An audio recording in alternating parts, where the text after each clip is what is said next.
चलिए नमस्ते प्रणाम। और ये हमारे भोजपुरी के बहुत बढ़िया म्यूजिक डायरेक्टर रोशन जी का जन्मदिन रहा। और अभी हमनी के चैनल पे जितना भी अरेंजिंग के काम बा म्यूजिक के रोशन भाई कर रहे हैं। और अभी बहुत सारा गाना इनका संग हमनी के आई भी, और बहुत तगड़ा तगड़ा तरह के प्रोजेक्ट बनल बा। चाहे वो भोजपुरी के समस्त सुपरस्टार खेसारी भैया के भी बहुत सारा गाना यहाँ के करत हैं। तो रोशन भाई के जैसे म्यूजिक में अभी धार बा।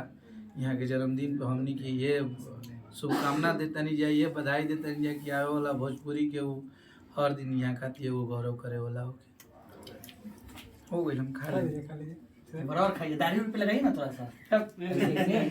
तू खा लो डॉक्टर है लगा विद्रोह मोल के लेने जाएगा भाई। अच्छा, ये दाढ़ी क्यों यहाँ पे रखते हैं? आप भाई क्यों रखे हैं?